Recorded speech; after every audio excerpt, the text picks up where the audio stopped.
speaking, so I hope you will bear with me. I'm Vicki Thacker. I'm Don's youngest sister. I want to thank all of y'all for coming today. On behalf of my sisters Lois and Betty, Lois's husband Carol, Betty's husband Tom, I'd like to share with you some of the things that made Don so special to us. Don was the youngest of 5 in their family. Lois was 14 when Don was born. Lois and Carol started dating when she was 16, and even at the young age of 2, Don had a way of getting what he wanted. It wasn't long before Carol was bringing Don juicy fruit gum every time he came to see Lois. I'm not sure if Carol was being nice or if it was a bribe to keep Don out of their hair. Growing up, Don was not always the best student. In one grammar school spelling test, he spelled the word enough, E-N-U-F. Of course, the teacher, it was right. Of course, the teacher marked it wrong, but Don countered that the teacher had told them to sound out the words and spell them like they sounded. Hence, E-N-U-F. The teacher went back and marked it correct. We still don't know if Don ever figured out how to spell enough. When Don was 6, we moved into an old farmhouse that was rumored to be haunted by a ghost named Mr. Barnhill. When Don was in his bedroom, it was so much fun to quietly sneak up the stairs, jump in front of his bedroom door, and yell, "Boom!" Don would grab his blanket, wrap it around him, and go running down the stairs, yelling, "Mama, Mama, Vicki scared me." Of course, my response was, "I did not. It must have been Mr. Barnhill." Until Don was 20 and moved out, he would come downstairs every morning, summer or winter, with that blanket wrapped around his shoulders. Growing up, we always had animals such as cows and pigs and rabbits, etc. One of Don's chores was to feed and water the animals every morning and evening. As Don approached the age when most children began to question the validity of the guy in the red suit, he did so, and he didn't mind sharing his opinion leading up to the big holiday. Mama's response was, "As long as you'll believe, he'll come." On Christmas morning, Daddy reminded Don to go feed up. Don went out to the barn and came running back to the house yelling, I believe. Santa had left a pony in the barn for Don, which he had waited for a long time. Our Daddy was a practical joker, and Don surely followed in his footsteps. Our freezer was located in the shed, and one time Mama sent Don out to the shed to get something out of the freezer. And as most of you know, a kid can't find something if it's staring him in the face. So Don comes back to the house and he tells Mama, "I couldn't find it."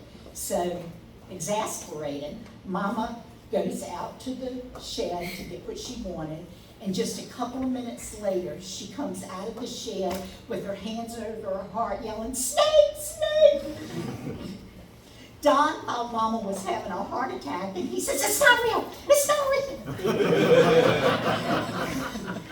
Once Mama got over the shock and calmed down, she said Don was no longer her son. She only had one son, and that was my oldest brother, Carlton. As some of you may know, our daddy and older brother were both alcoholics.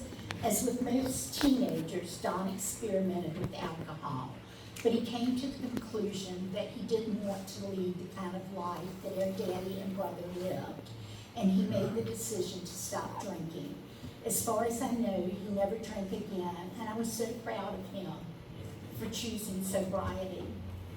Don loved Karen, and it was so endearing to me that one of the ways he showed his love to Karen was by taking her coffee in bed every morning.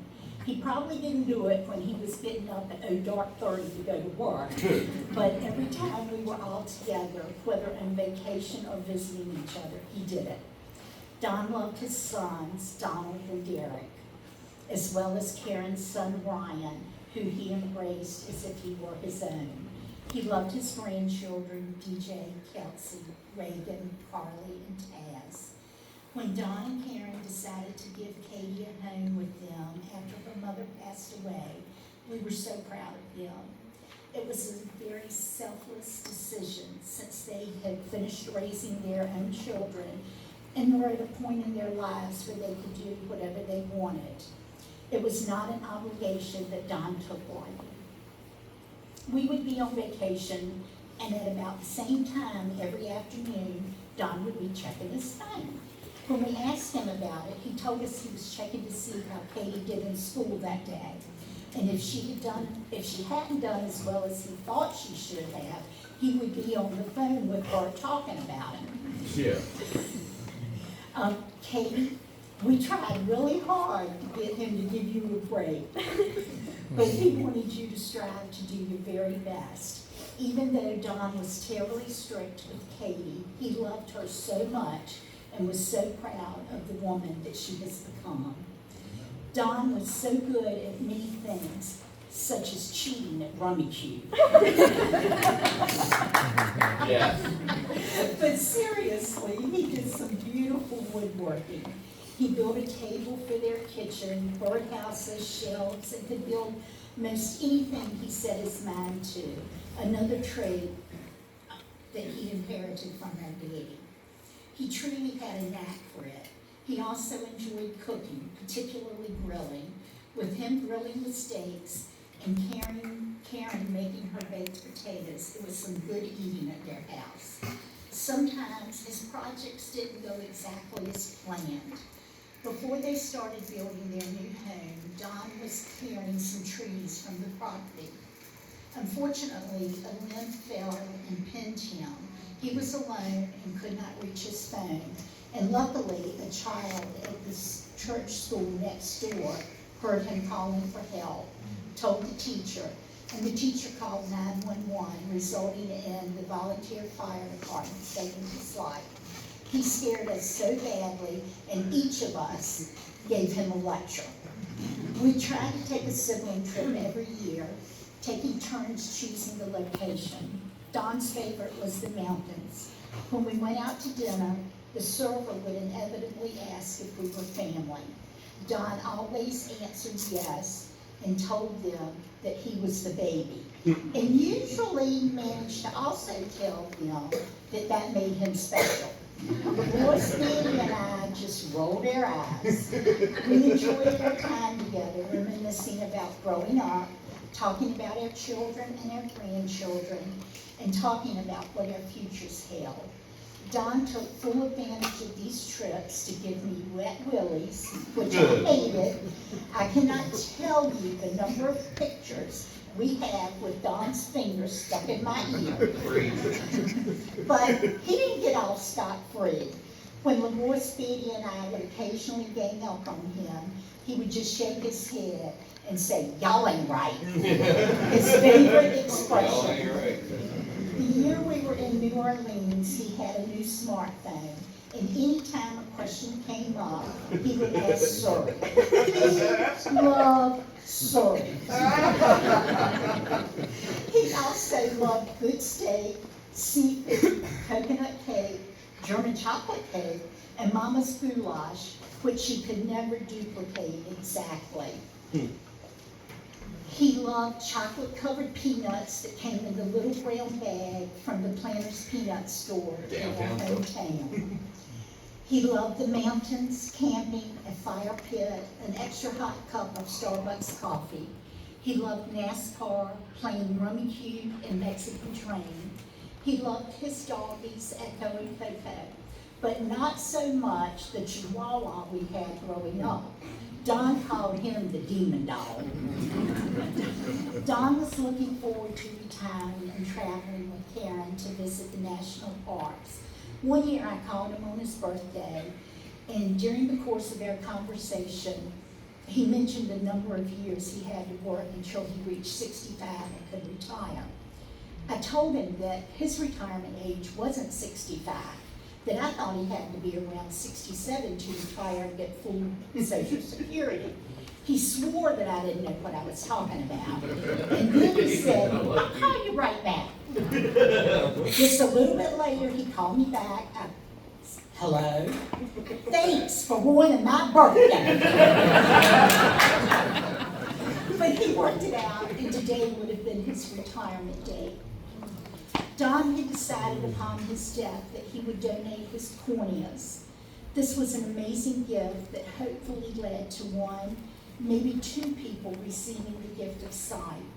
Although he never said so, I would like to think that Don's decision was a result of their mama receiving a cornea transplant that resulted in her seeing things more vividly than she ever had. And this was his way of paying forward someone else's extraordinary gift. Recently, I became a fan of Jelly Roll, which is so weird to me, and I'm still trying to wrap my head around that. But I would like to close with some lyrics from his song, I Am Not Okay. I am not okay, I'm barely getting by. If I say I'm fine, just know I learned to hide it well. God knows I know when it's all said and done, I'm not okay, but it's all gonna be all right. Some days it ain't all bad, some days it all gets worse.